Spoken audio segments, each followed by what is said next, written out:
Alright, good afternoon. Hello. So, I am going to drop this video.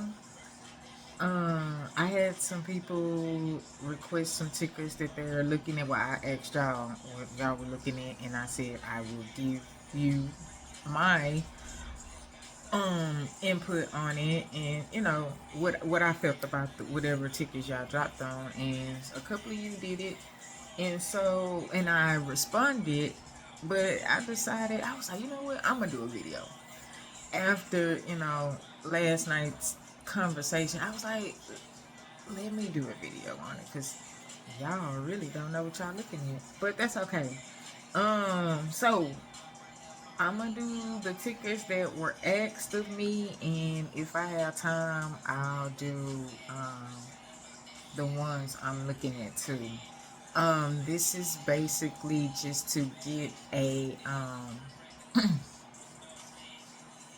idea, or pretty much a general idea of how we as traders go about looking for trades as trading. Investing for long term with the same, stocks, that's different. First we need to understand what are you trying to do. Are you trying to trade this? Is this a trade is something that's short term. You only looking to be in this depending on the time frame that you look at. If you watched the video last night, you remember me talking about time frame. So depending on how long you want to be in this, anything shorter than a year is a trade.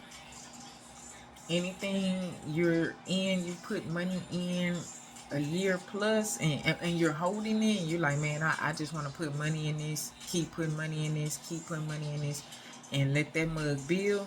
That's investing.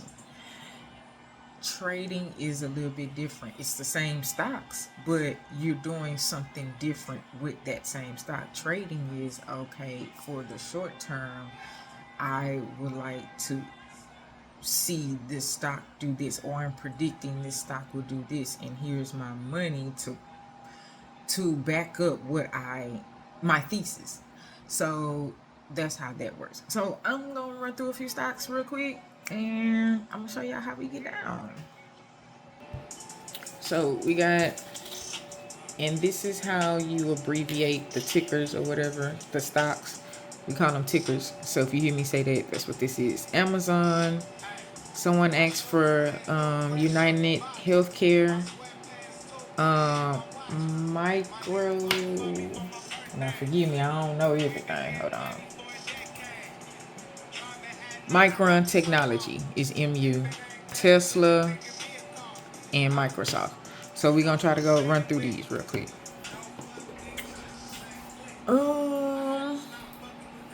So the first thing we do, the very first thing we do is actually go through the sectors. Sectors are sectors. They're not stocks. You can invest in them. I guess, yeah, you can do the same things you do with actual stocks, but the thing about sectors is that that's just their name. Because what it is, it's a basket, or it puts stocks under each tab. So you have I think it's 12 sectors. But you have each sector, and under each sector is an umbrella of stocks. And let me show y'all that real quick. I don't want to make this too long, but this is how we get down. So what I mean by that, you'll go to each sector, and we go to Sector Spider, and you see what I just showed you on TradingView, this XLF, all these X's, that's the same thing. That's these.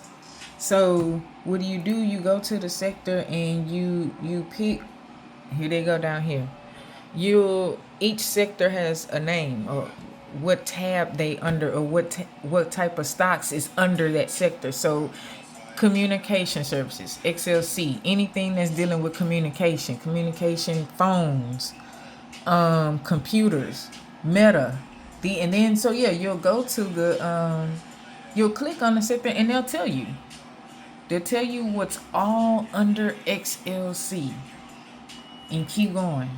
And not only will they show you, they'll show you the stock price. They'll give you all the information on that price. They'll tell you, how much each one of these stocks is weighted under this particular sector. So that's how you do that. And then it's for each one of them. So you have consumer discretionary. You want to know what's under this consumer discretionary? Amazon, Tesla. Is there anything else? Amazon, Tesla. So 2 of the stocks that's on the list to look at is under XLY, which is under consumer discretionary. So what we do is, and I want to say Microsoft is under XLC. We got Meta, Google. I would have thought Microsoft is under here. It might be under tech. So yeah, each one of them. So you have your financials, you have your energy. I don't want to make this too long-winded. So anyway, so what we do is we go through the sectors first. You see how I just showed you 2 of the stocks that's on the list is under a particular that Excel consumer discretionary, right? So what we do is we'll go to this consumer discretionary ticker. We'll go to the chart. Like I said, chart. You got a chart. You got to know everything that's going on. So I'm going to hide all this for now so y'all can just see the naked chart. So what we do is we'll go and see what is consumers discretionary doing. Is it going in the same direction that I think those stocks in consumer discretionary are doing? And so we go from there. Which one was it? Was it yeah, forgive me. Was it Tesla? But first we'll go to XLY on the day. So we'll go through the time frames, and what I'm doing is I'm trying to get an overall picture of how well or not well consumer discretionary has been doing. Since the tickers we're going to look at, the 2 of them are under there, I need to know what the sector is doing as a whole. I need to know what how is the family's mental before I start dating this motherfucker. Like that's how this goes. So you get the background information, and so this is where I said charting and time frames come in handy. We can start with the 12-month. Well, we don't need, since we're trying to just trade this, I'm not going to start that far out. We do get a new 6-month. We're going into the second half of the year, so that will be important. So this is what I come to look at. I come to see, okay, we are about to get a new 6-month Tuesday. How did this candle, each candle represents 6 months. How did the one that we're currently in, January through June, that's this candle. How did we perform during this 6 month? And so that is what you do with each one of these time frames. How did we perform during the 4-month? We don't get a new 4-month. So this one is still active, but I think we get a new 2-month. So now that this 2-month is about to close, how well did we perform? We looked like we was pretty bullish. We were pretty green. So the 2-month looked good going into the next month. And so you go through these time frames like that and just try to get overall mental data of how the stock how this has performed. So okay, so XLY looks good, right? It looks good. Let's go. Let's zoom in a little closer. Let's go in on the day. Well, how did it perform Friday? What did it do Friday? Since we just want this as a day trade. And as a reminder, the market is closed Friday. I want to say that's 4th of July. So we also have a short week, and that also plays into effect of this trading week. So, okay, Friday in pretty bullish. That looks good. How did the week end? Bullish. All right, so XLY looks good. So we go back. What did I say is in XLY? Which two tickers? I really wanted to go in order, right? Oh, Amazon. Okay, Amazon. So we write, you can always take your notes. So we're going to write XLY, Tesla, XLY. Wanted another one?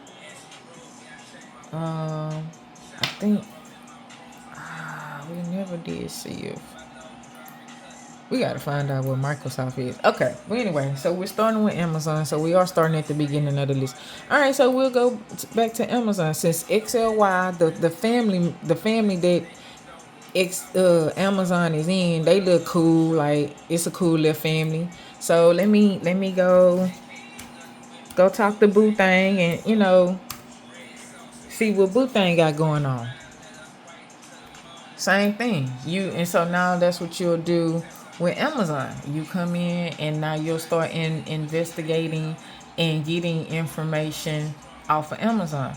Time is Friday. This is with every stock. I mean, the calendar is the calendar. So if we get a new 6 month on XLY, we get a new 6 month on everything. I don't know why I feel like I had to explain that, but yeah. So what did this 6 month do? How did this perform this 6 month? This is like I said, January through June. The 2 month, it looks strong, just like XLY did. And so that's the thing. That's one thing. The stocks that you're looking at, the first thing you do is what I did. You go to the sector. And if the stocks that you're looking at, if their charts match, if they're pretty much almost identical, like mirror up, like I'm finna show you, since I got two screens, I'm finna type in XLY over here. So let me make this a naked chart so y'all can see. So this is XLY on the 2 month. Now on this screen, I'm gonna go to the 2 month. This is Amazon on the 2 month.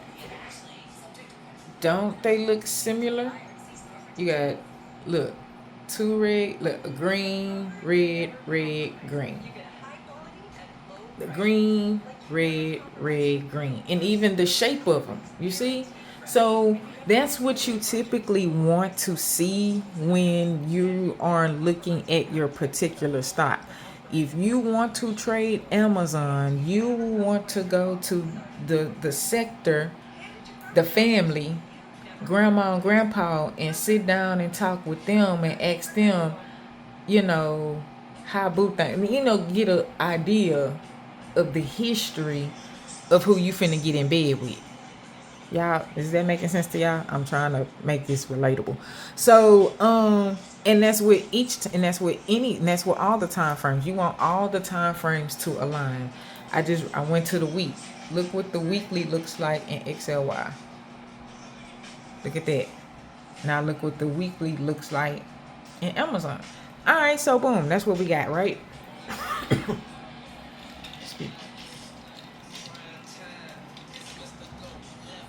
So now my bias for Amazon is bullish. I'm bullish on Amazon. So now what do I want to do? Now what I want to do is, I want to hide these drawings though. Now what I want to do is kind of start gauging where I want to where my targets are, where I'm going to get in for Amazon, where is a good place to get in, and where is a good place to get out. We got Immediately, I'm looking at the weekly. I have a target just off of face value. I have a target of 242.52. Why is that my target? Because the last time we got up here at 242.52, what happened? We dropped. So, excuse me. If I'm bullish on Amazon, I need to find out where the market is not bullish on Amazon. So last time, or in the past, because now this is how you look at it. You follow patterns and you look in the past. This is back in January. Let's say January, right? Yeah, December, January. What happened when we got up here? We got up here and then the market was like, all right, this is enough money for me. I'm ready to sell and take my profit. And then Amazon fell.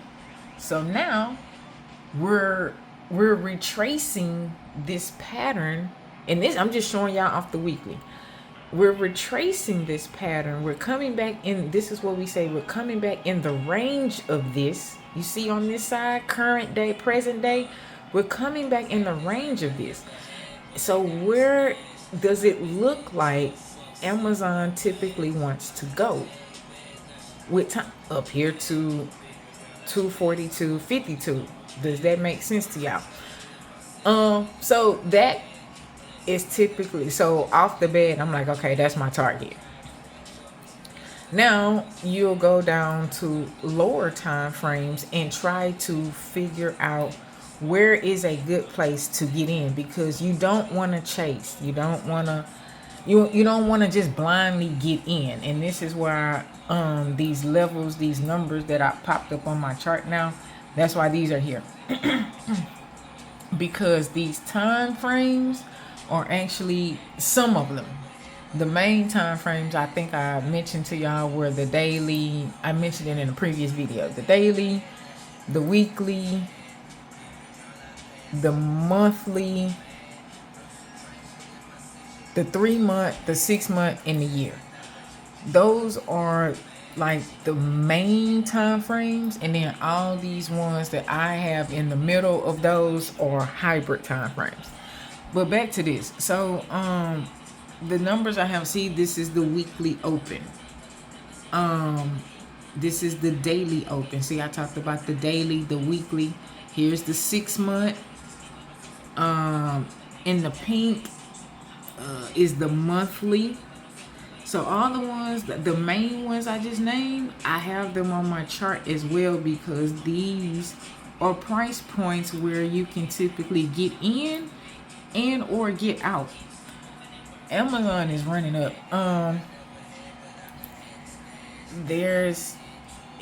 So what you'll do is typically like try to find a time frame where you can try to get in and take this trade all the way up to the 242. For Amazon, because it's running, and it I typically, for this one, I will wait for a pullback. And what a pullback is, I will wait for, this might be this area right here, because there was buyers here, and this line here can be for sellers. So what area is this? So I'll line that up, and that is, hold on, 288.11. I will let this stock, it's currently at 223.30.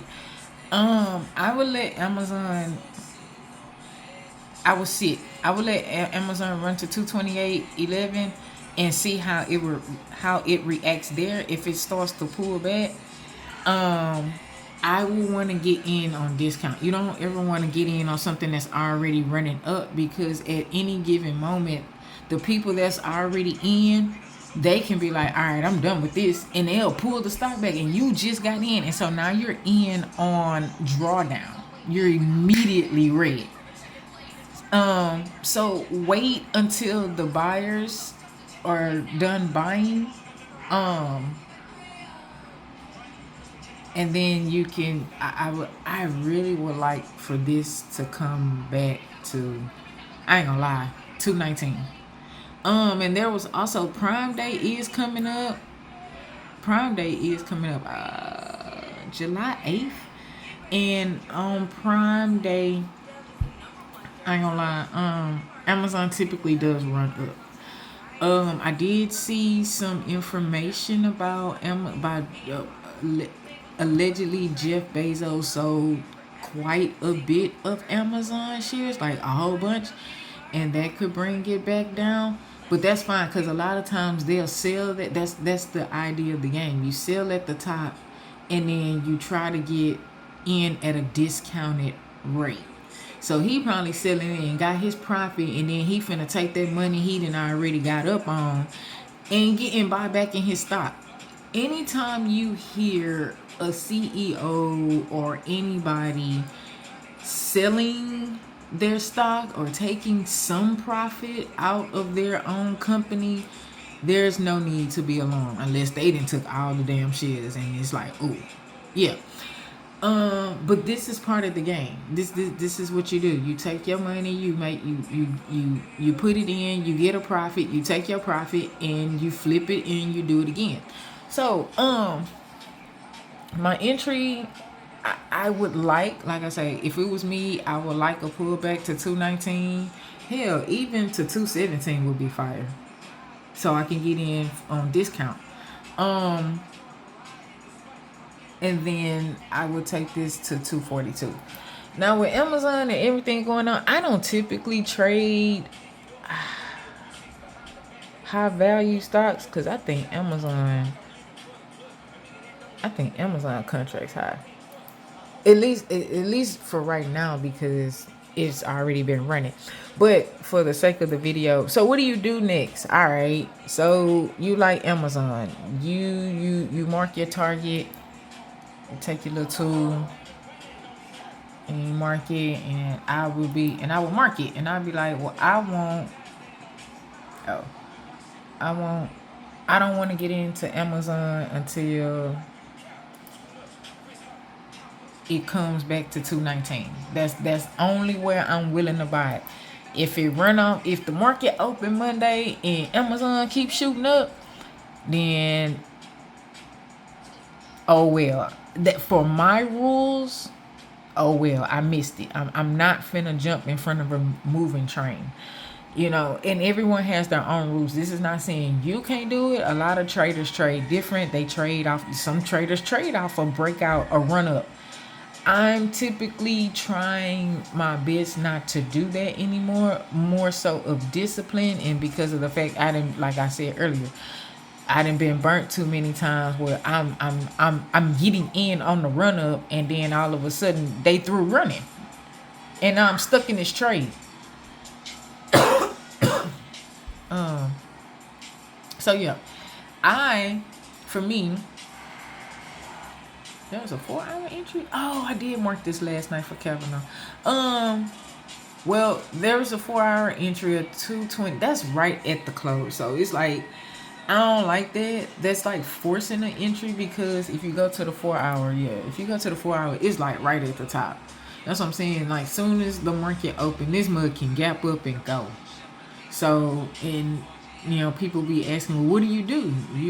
You can wait for them to quit buying and pull back, or you can move on to the next trade. It's just really as simple as that. But there's also, like I say, I would actually, if if you like me and you don't want to get in on the chase, on the run up, don't take the 4-hour entry. Wait until the price pulls back to 219 and then shoot up, and then you can take it to 242. So what do you do next? You go to your brokerage account. This one is Webull. You go to brokerage account and you type in Amazon, and you go see the contracts. You know what your target is. So now what these dates mean is, how long do you think, are you predicting that it is going to take Amazon to get from your entry to 242? So from here to here, looking at the candles, how long are you projecting it to take to get there? And there's a stop along the way. Here's a price point along, like, where you can take profit. Where I would take profit.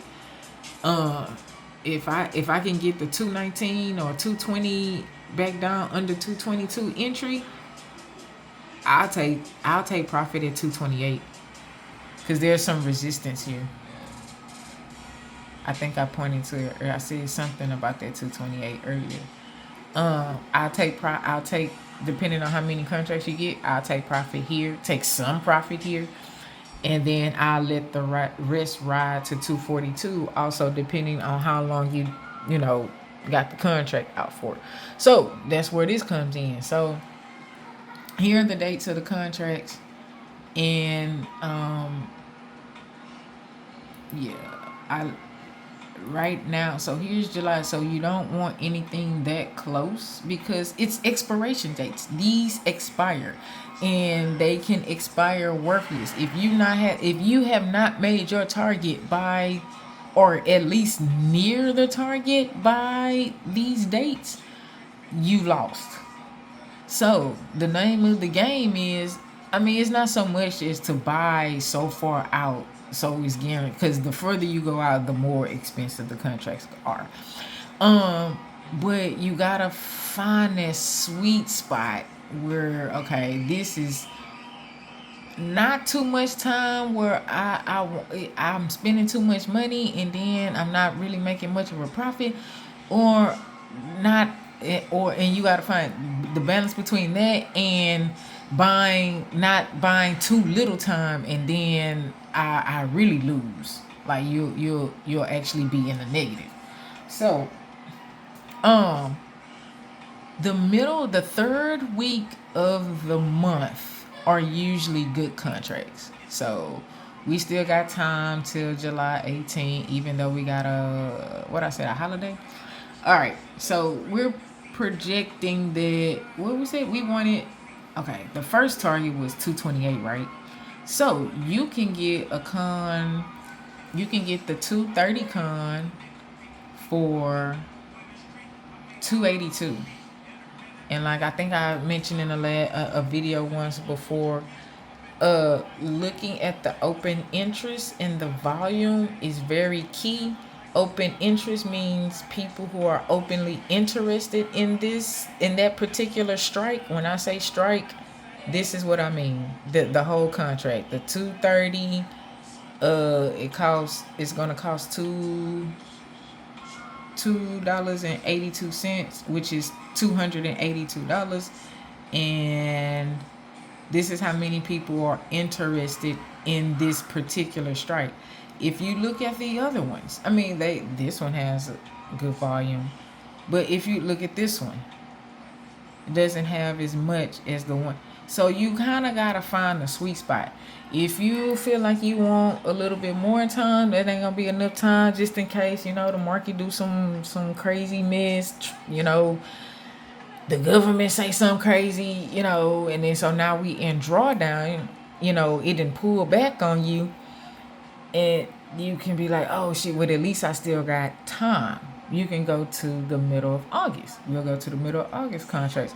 For the middle of August, since the second target was 242, you can get a 240 contract or even a 245 contract and pay this. Now see how we went to August and now these contracts are $1 and some change more than the July contract. That's what I mean. The 245 is cool when you come over here to the open interest and volume. What I said, this is 245. So this is the 245. It doesn't have as much as, what's this one? This one's the 235, but do you see how much the 235? Yeah, I want to pay $600 per contract, because this is per one contract. You don't get I mean, you can get multiple, but this you gotta multiply that. So you get 2 contracts. That's $1,200 for 2. So you got you. It will be based on you what you deem is worth the risk. It's $1,200 for August Con. Where like, do you have $1,200 to tie up at least to the end of July? That's how you gotta look at it. Do you have $1,200 that you don't mind tying up at least to the end of July? And if that's cool and you cool with that, then cool. But that's how you that's how you look at stocks. I'm going to post this video because it didn't went 30 minutes long, and I only went through one stock, but it's literally how you go through. This is how we trade. This is how you go through each one of these stocks. This is how I will go through UNH, MU, Tesla, Microsoft. I would go through each one of them. Let's go to UNH. UNH is United Healthcare. Can y'all guess what the sector would be for United Healthcare?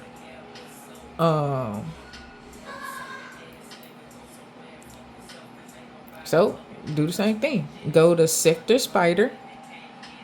What is the sector that we go home? What is the sector that United Healthcare is in? And so if you know what your stock is, like we know what we want to look at, but we don't know what sector it is in.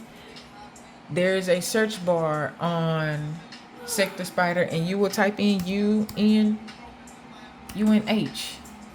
Boom, United Healthcare. So it'll tell you, oh, it's in healthcare. What's health? XLB. So you will click on XLB.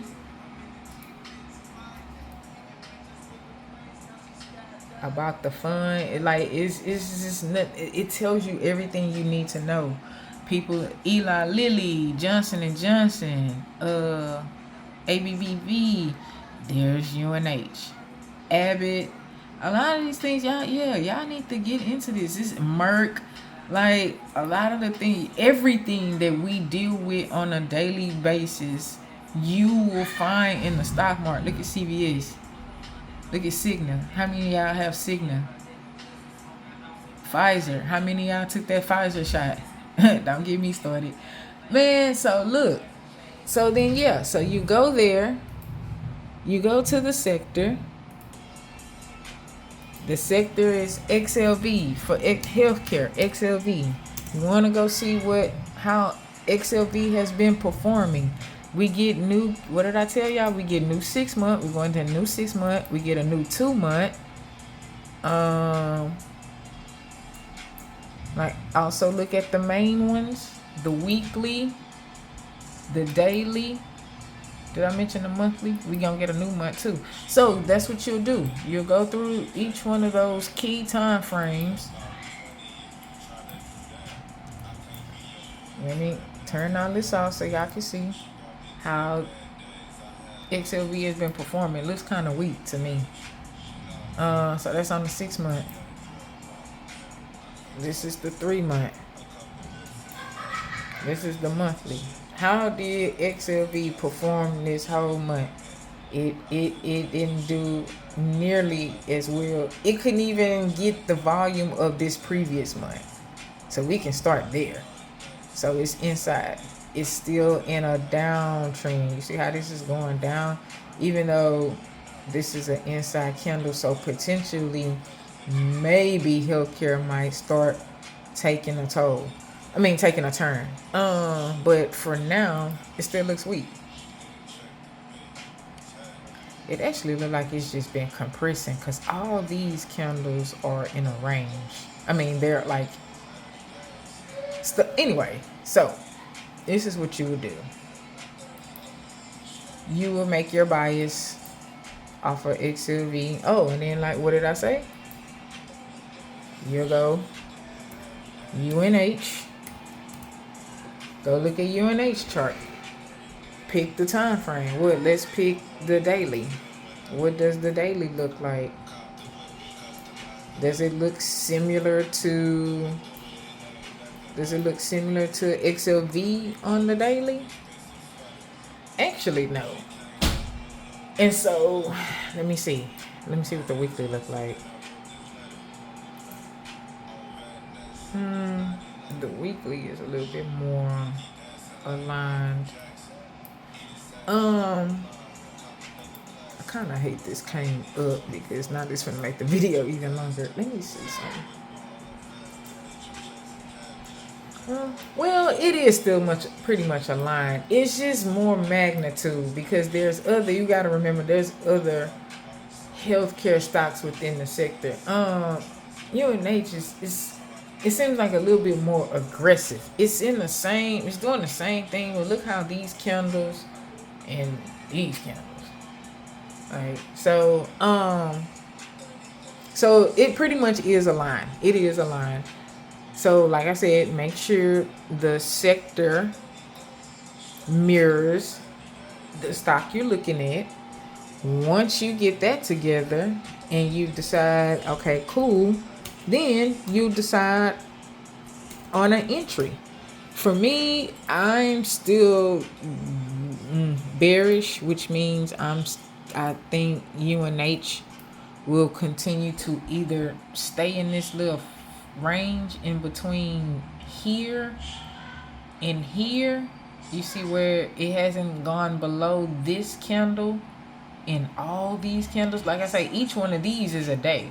So this looked like about close to 3 weeks worth of data that it's just been stuck in this range. It looks like if I go to the weekly, it is stuck in between a candle. Yep. It's stuck in this big ass candle right here. So I particularly, so now here we go. Bring it back up. If you wanted this for the upside, I wouldn't take UNH serious until we get over 330. We are at 309 currently. It closed Friday 309. Until we can break this and push above and get out of this range where we just trading sideways. This is what we call trading sideways. It ain't broke above. It ain't broke. It's just going to the side. I wouldn't consider UNH until at least look at it till over 330. I still wouldn't even get in after 330. I still would wait until we at least cover this entire red bar. Which if I line it up, that's at 381. So if you were looking for UNH to the upside, I would, just I wouldn't get in anything until after 380. Now, if you want to buy shares of this and this is long term, because it's long term healthcare, then this is a good spot to buy. It could easily come back and get this again, which is 248. And then that's what I'm afraid of. That's why I'm like, until it can get above 330 and get out of this danger zone of falling back down to 248, then cool. But yeah, we'll wait on it. I'm not even going to give a contract on this yet because it hasn't even reached a point to where I'm particularly interested in for a trade. So yeah. I'm gonna wrap this up right here though. I'll make another one for sure. I will make another one. This is just basically showing you what we do, how we find the stocks that we're looking at, and how we dissect them, and what makes us pick these stocks, how we get in them, and all that other stuff. So y'all let me know how y'all feel about that. If this was very helpful, let me know. I'll make another one. This mother went long. Whew. I hope Facebook let me upload it. Peace.